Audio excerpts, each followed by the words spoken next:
Lukas pasal 7. Yesus menyembuhkan hamba seorang perwira di Kapernaum. Setelah Yesus selesai berbicara di depan orang banyak, masuklah ia ke Kapernaum. Di situ ada seorang perwira yang mempunyai seorang hamba yang sangat dihargainya. Hamba itu sedang sakit keras dan hampir mati. Ketika perwira itu mendengar tentang Yesus, ia menyuruh beberapa orang tua-tua Yahudi kepadanya untuk meminta supaya ia datang dan menyembuhkan hambanya. Mereka datang kepada Yesus, dan dengan sangat mereka meminta pertolongannya. Katanya, "Ia layak engkau tolong, sebab ia mengasihi bangsa kita dan dialah yang menanggung pembangunan rumah ibadat kami." Lalu Yesus pergi bersama-sama dengan mereka. Ketika ia tidak jauh lagi dari rumah perwira itu menyuruh sahabat-sahabatnya untuk mengatakan kepadanya, "Tuan, janganlah bersusah-susah, sebab aku tidak layak menerima Tuhan di dalam rumahku. Sebab itu aku juga menganggap diriku tidak layak untuk datang kepadamu. Tetapi katakan saja sepatah kata, maka hambaku itu akan sembuh. Sebab aku sendiri seorang bawahan, dan di bawahku ada pula prajurit. Jika aku berkata kepada salah seorang prajurit itu pergi, maka ia pergi, dan kepada seorang lagi datang, maka ia datang. Ataupun kepada hambaku, kerjakanlah ini, maka ia mengerjakannya." Setelah Yesus mendengar perkataan itu, ia heran akan dia, dan sambil berpaling kepada orang banyak yang mengikuti dia, ia berkata, "Aku berkata kepadamu, iman sebesar ini tidak pernah aku jumpai sekalipun di antara orang Israel." Dan setelah orang-orang yang disuruh itu kembali ke rumah, didapatinya lah hamba itu telah sehat kembali. Yesus membangkitkan anak muda di Nain. Kemudian Yesus pergi ke suatu kota yang bernama Nain. Murid-muridnya pergi bersama-sama dengan dia, dan juga orang banyak menyertainya berbondong-bondong. Setelah ia dekat pintu gerbang kota, ada orang mati diusung keluar, anak laki-laki, anak tunggal ibunya yang sudah janda. Dan banyak orang dari kota itu menyertai janda itu. Dan ketika Tuhan melihat janda itu, tergeraklah hatinya oleh belas kasihan. Lalu ia berkata kepadanya, "Jangan menangis." Sambil menghampiri usungan itu, ia menyentuhnya. Dan sedang para pengusung berhenti, ia berkata, "Hai anak muda, aku berkata kepadamu, bangkitlah." Maka bangunlah orang itu, dan duduk dan mulai berkata-kata. Dan Yesus menyerahkannya kepada ibunya. Semua orang itu ketakutan, dan mereka memuliakan Allah sambil berkata, "Seorang nabi besar telah muncul di tengah-tengah kita, dan Allah telah melewat umatnya." Maka tersiarlah kabar tentang Yesus di seluruh Yudea dan di seluruh daerah sekitarnya. Yesus dan Yohanes Pembaptis. Ketika Yohanes mendapat kabar tentang segala peristiwa itu dari murid-muridnya, ia memanggil 2 orang dari antaranya dan menyuruh mereka bertanya kepada Tuhan, "Engkaukah yang akan datang itu, atau haruskah kami menantikan seorang lain?" Ketika kedua orang itu sampai kepada Yesus, mereka berkata, "Yohanes Pembaptis menyuruh kami berkata kepadamu, Engkaukah yang akan datang itu, atau haruskah kami menantikan seorang lain?" Pada saat itu Yesus menyembuhkan banyak orang dari segala penyakit dan penderitaan dan dari roh-roh jahat. Dan ia mengaruniakan penglihatan kepada banyak orang buta. Dan Yesus menjawab mereka, "Pergilah dan katakan kepada Yohanes, apa yang kamu lihat dan kamu dengar."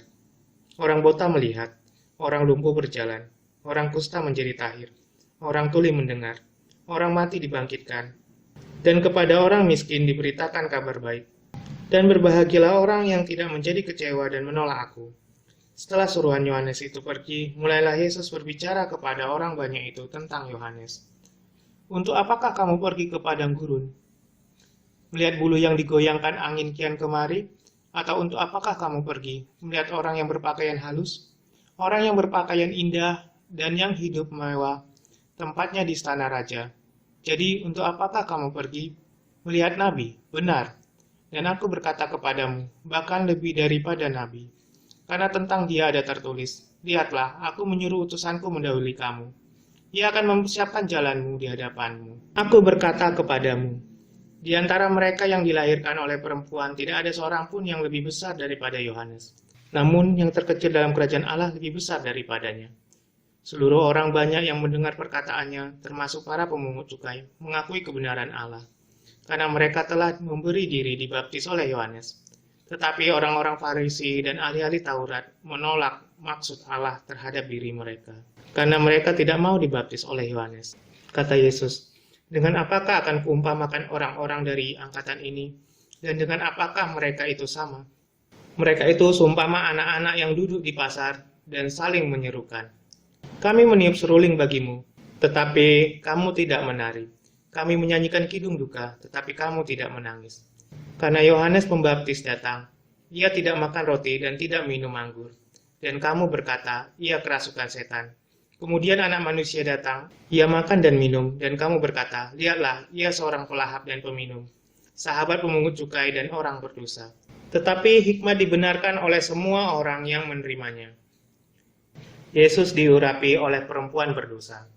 Seorang Farisi mengundang Yesus untuk datang makan di rumahnya. Yesus datang ke rumah orang Farisi itu, lalu duduk makan. Di kota itu ada seorang perempuan yang terkenal sebagai orang berdosa. Ketika perempuan itu mendengar bahwa Yesus sedang makan di rumah orang Farisi itu, datanglah ia membawa sebuah buli-buli pualam berisi minyak wangi. Sambil menangis, ia pergi berdiri ke belakang Yesus dekat kakinya, lalu membasahi kakinya itu dengan air matanya dan menyekanya dengan rambutnya. Kemudian ia mencium kakinya dan meminyakinya dengan minyak wangi itu. Ketika orang Farisi yang mengundang Yesus melihat hal itu, ia berkata dalam hatinya, "Jika ia ini nabi, tentu ia tahu siapakah dan orang apakah perempuan yang menjamahnya ini. Tentu ia tahu bahwa perempuan itu adalah seorang berdosa." Lalu Yesus berkata kepadanya, "Simon, ada yang hendak kukatakan kepadamu." Sahut Simon, "Katakanlah, Guru."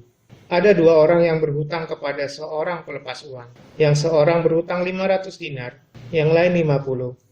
Karena mereka tidak sanggup membayar, maka ia menghapuskan hutang kedua orang itu. "Siapakah di antara mereka yang akan terlebih mengasihi dia?" Jawab Simon, "Aku kira dia yang paling banyak dihapuskan hutangnya." Kata Yesus kepadanya, "Betul pendapatmu itu." Dan sambil berpaling kepada perempuan itu, ia berkata kepada Simon, "Engkau lihat perempuan ini? Aku masuk ke rumahmu, namun engkau tidak memberikan aku air untuk membasuh kakiku. Tetapi ia membasahi kakiku dengan air mata dan menyekanya dengan rambutnya. Engkau tidak mencium aku, tetapi sejak aku masuk, ia tiada henti-hentinya mencium kakiku. Engkau tidak meminyaki kepalaku dengan minyak, tetapi dia meminyaki kakiku dengan minyak wangi. Sebab itu aku berkata kepadamu, dosanya yang banyak itu telah diampuni, sebab ia telah banyak berbuat kasih. Tetapi orang yang sedikit diampuni, sedikit juga ia berbuat kasih." Lalu ia berkata kepada perempuan itu, "Dosamu telah diampuni." Dan mereka yang duduk makan bersama dia berpikir dalam hati mereka, "Siapakah ia ini, sehingga ia dapat mengampuni dosa?" Tetapi Yesus berkata kepada perempuan itu, "Imanmu telah menyelamatkan engkau, pergilah dengan selamat."